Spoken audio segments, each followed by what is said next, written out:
मुस्लिम बांधव रोजा का ठेवतात त्याच्याविषयी काही माहिती द्यावं आणि त्यानंतर ही जी मस्जिद आहे हे मस्जिद काय असतं त्याचा परिचय करूया. हे दोन भाग आहेत कार्यक्रमाचे. इफ्तारच्या पूर्वी वेळ मिळाली नाही म्हणून थोडक्यामध्ये तुम्हाला रमजान, रोजा आणि कुराण याचा परिचय करून देतो सुरुवातीला. त्यानंतर मग आपण या मस्जिदचा परिचय करून घेऊया. मी एका छोट्याशा कुराणच्या आयतीचं पठण केलं होतं. शहरु रमजान अल्लज़ी उन्ज़िला फीहिल कुरान हुदल लिन्नासी बय्यनाती मिनल हुदा वल फुरकान. त्याचं मराठीमध्ये भाषांतर असं आहे की रमजानचा महिना ज्यात कुराणचे अवतरण झाले, जे मार्गदर्शक आहे सकल मानवजातीकरिता, सत्य व असत्य याची कसोटी. ज्या कोणाला हा महिना लागेल त्यांनी या महिन्यामध्ये रोजे पूर्ण करावे. आपण पाहतो की श्रावण महिना आल्यानंतर आपल्यामध्ये एक मोठा फरक पडतो. काय करतात लोक श्रावण महिन्यामध्ये? पूजा, प्रार्थना, चांगले काम. कुणी जर दारू पिणार असेल, नाही श्रावण महिना आहे, किंवा मांस मटण खायचे नाही, श्रावणचा महिना मी खात नाही, ते बदल होतं का नाही आपल्यात? तसं तुम्ही रमजानच्या महिन्यामध्ये मुस्लिम बांधवांमध्ये फरक करता. एवढं बदल का होतं याचं उत्तर कुराणने स्वतः दिलेलं आहे. काय म्हणलेलं आहे की रमजानचा महिना ज्यात कुराणचे अवतरण झाले, म्हणजे हे रमजानचं जे महात्म्य आहे ते फक्त आणि फक्त कुराणमुळे आहे. म्हणजे रमजानच्या महिन्यामध्ये पवित्र कुराण हा ईश्वरी ग्रंथ जे सकल मानव जातीच्या मार्गदर्शनाकरिता आहे अवतरित होण्यास सुरुवात झाला, म्हणून रमजानचं हे महत्व आहे. त्याचा दुसरा अर्थ असा होतो की जर समजा हा कुराण रमजान सोडून इतर दुसऱ्या महिन्यामध्ये जर अवतरित झाला असता तर रमजानचं हे महत्व राहिलं नसतं. तर कशामुळे आहे रमजानचं महत्व? कुराणमुळे आहे. म्हणजे रमजान जर आम्हाला समजायचं आहे तर मग कुराण काय आहे समजलं पाहिजे. कारण कुराण म्हणल्यानंतर आपल्या डोक्यामध्ये काय येतं? मुसलमानांचं धर्मग्रंथ इतकं जाणतो ना आपण कुराण म्हटल्यानंतर. पण बाळमानो तसं नाहीये. या कुराणचं आम्ही जेव्हा वाचन करत असतो ना त्यामध्ये एक शब्द आलेला आहे वारंवार, या अय्युहन नास, या अय्युहन नास, या बनी आदम, असे शब्द वारंवार आले. जवळपास 35-36 वेळा कुराणमध्ये हे शब्द आलेले आहेत. त्यामध्ये तो कुराणचा निर्माता, सृष्टी निर्माता अल्लाह, ईश्वर, परमेश्वर सकल मानव जातीला उद्देशून बोलतो. हे मानवांनो, हे आदमच्या संततीनो, हे मुसलमानांना नाही असं, हे मानवांनो 35-36 ठिकाणी बोललेलं आहे. मग कुराण कोण लिहिलेलं आहे? मग पैगंबरांनी लिहिलेलं आहे का? अल्लाहकडून अवतरित झालेला, म्हणून तो सकल मानवाला उद्देशून बोलतो. फक्त मुसलमानांचा ग्रंथ कुराण असतो, कुराणमध्ये कुठंच तुम्हाला पाहायला मिळणार. आणि या कुराणचा केंद्रबिंदू मानव आहे. मानवाचं वैयक्तिक जीवन, सामूहिक जीवन, कौटुंबिक जीवन, राजकीय जीवन, आर्थिक जीवन, एकंदरीत मानवी समाजाशी किंवा मानवी जीवनाशी प्रत्येक क्षेत्राबाबत सकल मार्गदर्शन करणारा हा कुराण आहे. मानवी जीवनाचा उद्देश, तो या जगात कशासाठी आलेला आहे, मृत्यू होणार आहे, मृत्यू पश्चात काय आहे, याचं सर्व सविस्तरपणे मार्गदर्शन पवित्र कुराण करतं. तर कुराण समजण्यासाठी मी त्याचे 2-4 वैशिष्ट्य आपल्या समोर ठेवतो. बघा, मार्केटिंग करत असताना तुम्ही पाहता बघा, कोणती गोष्ट विकायची असेल तर त्याचं वैशिष्ट्य सांगितलं जातं. कुराण जर समजायचं आहे आपल्याला तर त्याची वैशिष्ट्य पाहिलं पाहिजे. एक 4-5 वैशिष्ट्य आपण थोडक्यात ठेवतो. नंबर 1 पहिला वैशिष्ट्य कुराणचं आहे की हा ईश्वरीय ग्रंथ आहे. हे पहिलं वैशिष्ट्य आहे. मानव लिखित नाही, ईश्वरीय आहे. कारण या कुराणमध्ये अल्लाहने उद्देशून जे बोललेलं आहे अल्लाहने की आम्ही तुमचे निर्माते आहोत, आम्ही तुम्हाला निर्माण केलेलं आहे, तुम्हाला यासाठी आम्ही निर्माण केलेलं आहे, तुम्ही अशा प्रकारे जीवन जगा, तुम्हाला उद्या माझ्याशी भेटायचं आहे, तुमच्या प्रत्येक कर्माचा लाभ मी घेणार आहे. अल्लाह म्हणतो कुराणमध्ये तर हे ईश्वरीय ग्रंथ. याच्या आजच्या काळात तुम्हाला एक उदाहरण देतो मी तुम्हाला. तरुण मंडळी या ठिकाणी बसले, मोबाईल जे लोक वापरतात, एआय माहिती आहे तुम्हाला? आजचा जमाना एआयचा जमाना, ग्रोथ, परप्लेक्सिटी माहित आहे ना सर? त्यावरती प्रश्न विचारून बघितलं गेलं. काय प्रश्न विचारले की कुराण जे मूळ अरबी भाषेमध्ये आहे त्या कुराण सारखे त्याचे जे श्लोक आहेत त्याच्या ज्या आयती आहेत तशी एखादी आयत बनवून द्या मला. कारण तुम्ही बघा त्याच्यावरती आयला तुम्ही जे विचारलं ते उत्तर देतो तुम्हाला. तर त्याला प्रश्न विचारला गेलं की कुराण सारखी एक श्लोक एक आयत बनवून दाखव. ब्रोकडून उत्तर मिळालं, मी मानव निर्मित आहे आणि कुराण मानव निर्मित नाही, मी तशी आयत बनवू शकत नाही. जर माझ्या गोष्टीवर विश्वास बसत नसेल ना तर तुम्ही मोबाईल नंतर कार्यक्रम झाल्यानंतर त्यात हे प्रश्न विचारून बघा. जे कुराण जे अरबी भाषेमध्ये आहे त्या कुराण सारखी फक्त एक श्लोक, किती श्लोक आहेत कुराणमध्ये?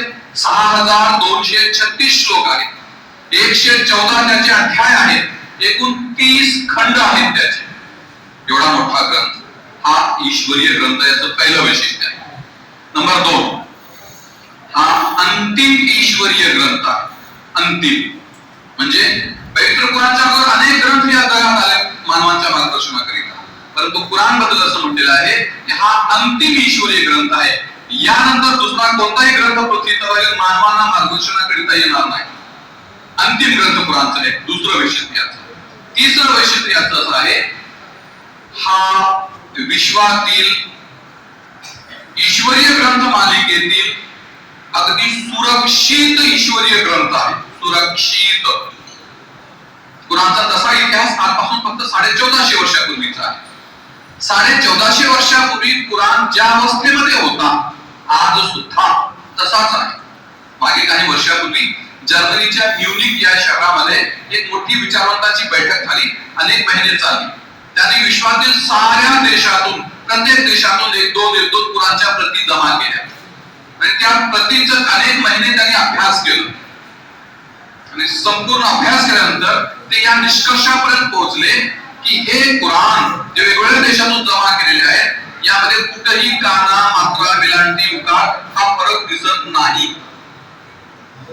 1450 वर्षापूर्वी ज्या अवस्थेमध्ये होता आज सुद्धा पूर्ण जशाचा तसा आहे. हे कुराणचं वैशिष्ट्य आहे.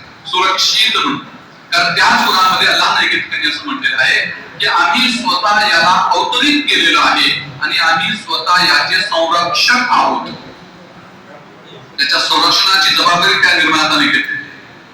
हा एकमेव सुरक्षित ग्रंथ आहे. चौथं वैशिष्ट्य याचं सांगतो, जगातील असा हा एकमेव ईश्वरी ग्रंथ आहे ज्याला पूर्णपणे मुखोद्गत केलं जातं, तोंडपाठ केलं जातं. जसं मी सांगितलं की 30 अध्याय, 130 खंड, 114 अध्याय, 6236 आयती श्लोक, एवढा मोठा ग्रंथ हा पूर्णपणे मुखपाठ केला जातो. आता या ठिकाणी जे नमाज पठण केलं थोड्या पूर्वी आपण पाहिलं ते त्या कुराणचे हाफिज आहेत, म्हणजे त्यांनी कुराणला पूर्णपणे मुखोद्गत केलेला आहे. अशा लोकांची जगाच्या पाठीवरती संख्या जवळपास लाखोच्या वर भेटेल तुम्हाला. में कितने हाफिज कुरान है? मुझे एक तादाद बताइए. आपके गांव में हाफिज कुरान कितने हैं जी? 20 के आसपास. तुमच्या या गावामध्ये 20 असे लोक आहेत ज्यांना हा कुराण पूर्णपणे मुखोद्गत आहे. तुम्ही कधी ऐकलंय का बायबलचं मुखपाठ करणारा व्यक्ती आहे? बायबल त्याला पूर्ण मुखपाठ आहे. रामायण पूर्णपणे मुखपाठ आहे कुणाला? महाभारत मुखपाठ आहे, पूर्ण पाठ आहे मला माफ. ते ऐकलंय का तुम्ही कधी? नाही. फक्त हे वैशिष्ट्य कुराणला लाभलेलं आहे. याला पूर्णपणे मुखपाठ केलं जातं. एक शेवटचं याचं वैशिष्ट्य सांगतोय ते हे की हे आवाहन करणारा ग्रंथ आहे. कुराण मध्ये अल्लाहनं एक ठिकाणी म्हटलेलं आहे, हे मानवानो आणि जिन तुम्ही दोघंही मिळून ही जी कुराण बनवलेली आहे त्याची जी आयत आहे, त्याची जी पद्धत आहे तशी एक आयत बनवून दाखवा. चॅलेंज आहे, आव्हान आहे. नाही बनवू शकलं मानव आजपर्यंत. तर असं हे पवित्र कुराण ग्रंथ जे तुम्हासाठी, माझ्यासाठी, विश्वातील प्रत्येक मानवासाठी, पृथ्वीच्या अंतापर्यंत जितके मानव या जगात येतील प्रत्येक मानवाच्या कल्याणासाठी त्या सृष्टी निर्मात्यानं हे ग्रंथ पाठवलेला आहे. जर मुसलमान जर असं म्हणत असतील की कुराण हमारा आहे तरी त्यांची चूक आहे. ते सर्वांचं आहे. कुराण सर्वांकरिता आहे. कारण कुराणमध्ये अल्लाह स्वतः म्हणतो की सकल मानव जातीच्या मार्गदर्शनासाठी आम्ही हे आणलेलं आहे. पवित्र कुराणचं पहिलं जे चॅप्टर आहे सूरह फातिहा नावाचं, त्याचा पहिला श्लोक जो आहे अल्हम्दुलिल्लाहि रब्बिल आलमीन. त्याचा अर्थ होतोय सर्व स्तुती अल्लाहसाठी आहे, जो साऱ्या विश्वांचा रब आहे, साऱ्या विश्वांचा पालन करत आहे. असायला ऐकलंय आपण, आता एकात्मते देवे, साऱ्या विश्वांचा देव त्याला म्हटलेला आहे. कुराणमध्ये म्हटलं की अल्हम्दुलिल्लाहि रब्बिल आलमीन. तर हे कुराणचे काही वैशिष्ट्य आहेत. आता मी येतो मूळ कुराणच्या शिकवणीकडे. एवढे मोठे ज्या कुराणचे वैशिष्ट्य आहेत, मग काय त्याच्या शिकवणी आहेत, काय त्यात सांगितलेलं आहे, फक्त 4 महत्वाचे मुद्दे मी आपल्यासमोर ठेवू इच्छितो. नंबर 1, पहिला आणि अतिशय महत्वाचा मुद्दा कुराणचा जो आहे तो हे आहे की कुराण या पृथ्वीतलावर जितके मानव आहेत किंवा पृथ्वीच्या अंतापर्यंत जितके मानव येतील त्या प्रत्येक मानवाला जोडण्याचं काम कुराण करतं. कुराणचा एक छोटासा श्लोक आहे, त्यात असं म्हटलं आहे, या अय्युहन्नासु इन्ना खलकनाकुम मिन झकरिन व उन्सा, की लोकांनो आम्ही तुमची निर्मिती मूळ एक पुरुष आणि एका स्त्रीपासून केलेली आहे आणि आम्ही तुमचे वेगवेगळे कुटुंब बनवले, खानदान बनवले, कबिले बनवले, राष्ट्र बनवले, ते यासाठी की तुम्ही एकमेकांना ओळखावे आणि तुम्हाला सर्वात श्रेष्ठ व्यक्तित्व आहे जो ईशपरायणता बाळगतो. बघा ही आयत हे स्पष्ट करते की विश्वात जितके मानव आहेत, आम्हा सर्व मानवांचं मूळ आमचे वडील, आजोबा, पंजोबा, काप्रोबा पुढे पुढे जातो. मानवाची उत्पत्ती जिथून झालेली आहे, या पृथ्वी तलावरील पहिला मानव कुराण म्हणतो त्याचं नाव आदम अलैहिस्सलाम आहे. बायबल म्हणतो त्या व्यक्तीचं नाव ॲडम आहे. आपल्या भारतीय धर्मग्रंथामध्ये त्यांचा उल्लेख आलेला आहे आदिमा. या पृथ्वी तलावरील पहिली स्त्री कुराण म्हणतं त्यांचं नाव आहे हव्वा अलैहिस्सलाम. बायबल म्हणतं ईव आणि आपल्या भारतीय धर्मग्रंथामध्ये उल्लेख आलेला आहे हबीबती. बघा किती साम्य आहे या. हे पृथ्वीतलावरील पहिलं मानवी जोडपं आणि आज विश्वात जितके मानव आहेत ते सर्व त्यांची संतती आहेत. मला सांगा माता आम्हा सर्वांचं काय नातं झालं आपापसात? कोणतं नातं आहे? जे भावाभावाचं नातं आहे का नाही? तुमचे आजोबा एकच, माझे आजोबा एकच. कुराण सांगतं तुम्हाला श्रेष्ठ कनिष्ठ कोणच नाही, सर्व समान आहे. आणि आज विज्ञानाने हे सिद्ध केलं की नाही सांगा मला? कुणाचं ऍक्सिडेंट झालं, रक्ताची आवश्यकता भासली, डॉक्टर म्हणतोय का ब्राह्मणाचं व्यक्ती मेलेला रक्त ब्राह्मणाचं घेऊन येईल? ऐकलं कधी आपण असं? नाही हो. कुणाचंही रक्त चालतं, किडनी चालते, डोळे चालतात, लिव्हर, शरीराचे प्रत्येक अवयव आपण दान करतोय, आपण पाहतोय की नाही? हे कुराण 1450 वर्षापूर्वी स्पष्ट केलेलं आहे की विश्वातील सारे मानव या आपापसात भाऊ आहे. मला सांग एवढे यापेक्षा मोठी एकात्मतेची भावना, आपुलकीची भावना आणखी काय होऊ शकते का? शाळेत शिकत असताना आम्ही प्रतिज्ञा म्हणत होतो बघा. काय म्हणतो पहिला वाक्य? भारत माझा देश आहे. त्यानंतर पुढचं वाक्य काय? सारे हिंदू माझे बांधव आहेत. असं आहे का? सारे भारतीय माझे बांधव आहेत म्हणतो आहे. कुराण काय म्हणतंय? सारे मानव आपापसात बांधव आहेत. किती मोठी शिकवण आहे. द्वेष राहील का? आपण सर्व भाऊ आहोत ही कुराणची पहिला परिचय करून देतो. साहेबांना जायचंय म्हणतात, वेळेची कमतरता पाहून. जर साहेब गेले तरी तुमच्या मनामध्ये या विषयावर जर काही प्रश्न वगैरे असतील तर आपण ते प्रश्न विचारू किंवा चर्चा आपण अवश्य करू शकता. मला मी थोडक्यात मी मस्जिदचा परिचय तुम्हाला करून देतोय. बघा हे जे मस्जिद आपण पाहता, मस्जिद हा तसा शब्द मराठी सजदा या शब्दापासून बनलेला. सजदा आपण एकमेकांना नमस्कार करून आपण एकमेकांना भेटल्यानंतर नमस्कार म्हटल्यानंतर काय? नमस्कार म्हणजे काय? नम म्हणजे नमन करणे.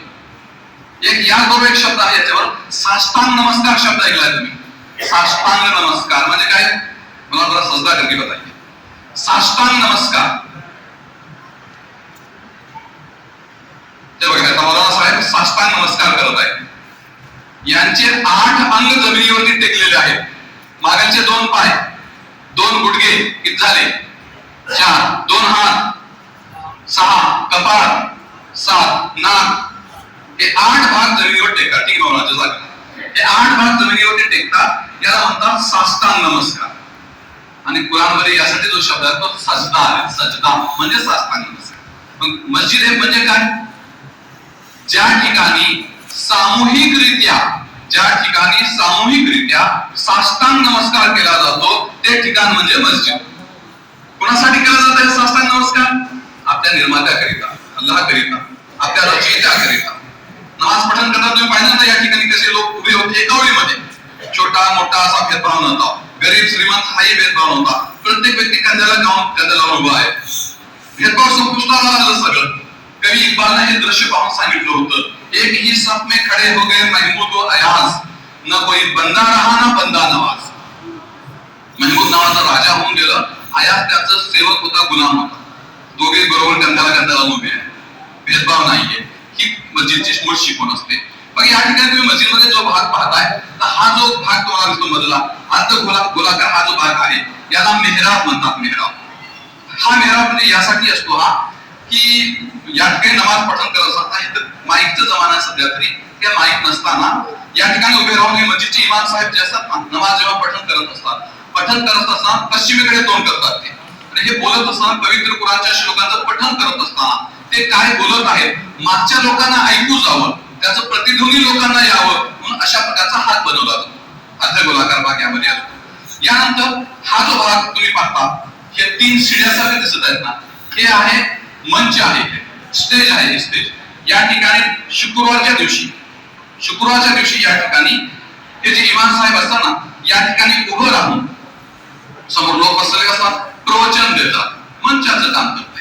लोकांच्या जीवनाचा उद्देश काय, कशासाठी जीवन जगत आहोत, आपल्या जीवनाच्या समस्या काय आहेत, त्या समस्या कशा दूर केल्या पाहिजेत, कुराणने काय मार्गदर्शन केलेलं त्या बाबतीमध्ये, पैगंबरांनी काय मार्गदर्शन केलेलं आहे, हे सारं या ठिकाणी सांगितलं. तर हे स्टेज आहे, मंच आहे. याशिवाय दुसरं काय नाही. त्यानंतर तिसरा भाग मध्ये हा जो भाग तुम्ही या ठिकाणी पाहता हे काहीतरी आहे वास्तविक. इस्लाम हे नैसर्गिक धर्म आहे. सकाळी सूर्योदयापासून ते सूर्यास्तापर्यंत दिवसातून 5 वेळाची नमाज अनिवार्य केली गेली आहे. त्या 5 वेळेचं नमाजचं टाइम टेबल वेळापत्रक या ठिकाणी दिलं आहे. सकाळी पहाटे नमाज किती वाजता सुरू होते त्याची वेळ, दुपारची नमाज, संध्याकाळची नमाज, आता आमची पठण केली त्याची वेळ, यानंतर रात्रीची जी नमाज पठण केली जाते त्याची वेळ या ठिकाणी दिलेली आहे. टाइम टेबल या ठिकाणी दिलेलं आहे. त्यानंतर मशिदीमध्ये तुम्ही पाहता माईक वगैरे ठेवलेलं असतं. अजान का माईक उद्देश ना, ते माईकचं महत्व काय आहे? अजान देण्याकरिता. अजान कशासाठी दिली जाते?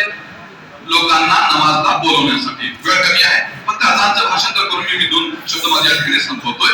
अजान कशासाठी दिली जाते? अजान ही लोकांना बोलवण्यासाठी. संत कबीरांचं नाव ऐकलंय आपण? संत कबीरांचा एक दोहा आहे, ते असे म्हणतात, पत्थर कंकर जोड़ के मस्जिद लिया बनाए, पत्थर कंकर जोड़ के मस्जिद लिया बनाए, तापे मुल्ला बांग दे, क्या बहरा हुआ खुदा? बरोबर आहे का? कोणत्या पंडितांनी सांगितलं बघा, अभी इतका अजान का देता तुम्ही माईक वरून? तो बहरा आहे का अल्लाह तुमचा? बनवानो आता उत्तर तुम्हाला द्यायचं आहे. अजान कशासाठी दिली जाते त्याचं भाषांतर मी आपण समोर ठेवतो. काय म्हणलं त्यामध्ये? पहिला वाक्य त्या कुराणमध्ये अल्लाहू अकबर, अल्लाहू अकबर. अल्लाह शब्द स्पष्ट होतो सुरुवातीला. अल्लाह म्हणल्यानंतर लगेच तुम्हाला कळतं अल्लाह कोण? मुसलमानांचा देव. वाटतं आपल्याला मानवानो अल्लाह हा जो शब्द आहे अल इलाह या 2 शब्दापासून बनलेला आहे. अल जसं इंग्रजीच्या नामात इंग्रजीमध्ये द आर्टिकल होता, टी दी हे आर्टिकल होतात ना, तसं अरबीमध्ये अल असं आर्टिकल लावलं जातं विशेष नावासाठी. The sun, the moon, the earth. त्याचप्रमाणे अल हा शब्द अरबी भाषेमध्ये लावला जातो.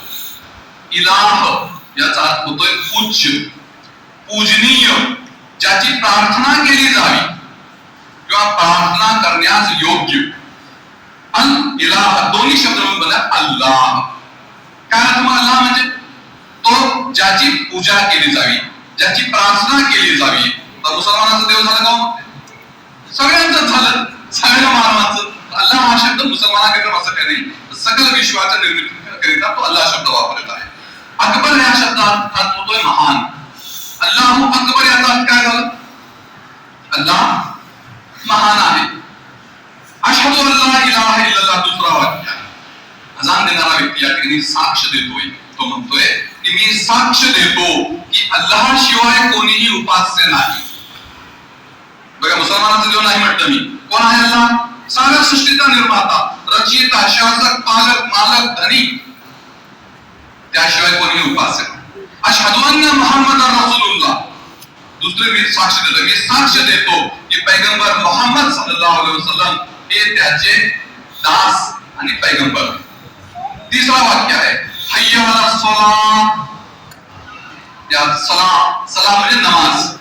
त्याचं भाषांतर काय बघा, हय्या अला सलाह, या नमाजकडे या. कशासाठी दिली जाते अजान? जी जोरानं अजान कशासाठी दिली जाते? नमाजला बोलवण्याकरिता, अल्लाहला बोलवण्याकरिता. तो सर्वज्ञ आहे, सर्वज्ञ आहे. लोकांना बोलवण्याकरिता अजान दिली. बाबा नमाजची वेळ झालेली आहे, ये लवकर ये, चल. अशहदु अल्ला इलाहा इल्लल्लाह, अशहदु अन्ना मुहम्मद रसूलुल्लाह, हय्या अला सलाह, या नमाज करिता. हय्या अला फलाह, फलाह म्हणजे चांगलता, यशस्वीता, सफलता. या सफलतेकडे या. तुमची खरी सफलता इथं आहे. ज्यानं जन्म दिलंय, ज्यानं जीवन दिलंय, त्याचं ध्यान करा, त्याची आराधना करा, त्याची आठवण करा, त्याच्या आज्ञांचं पालन करा.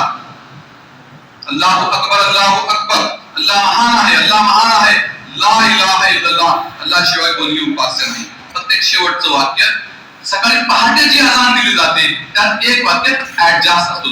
दिवसभरात दिली जाणारी अजान त्यामध्ये 5 वाक्य असतात, 6वं वाक्य सकाळच्या अजान मध्ये असतं. काय असतं ते?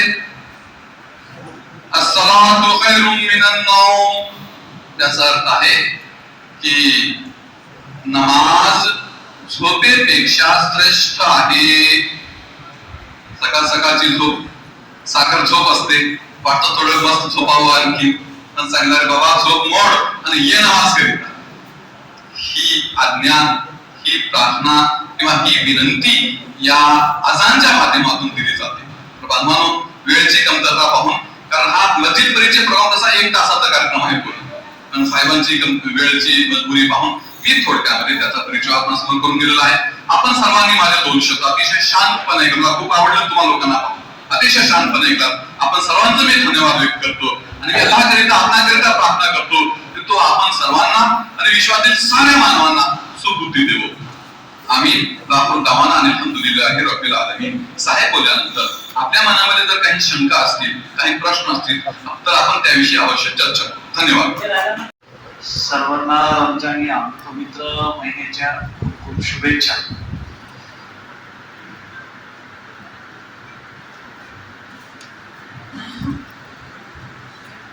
या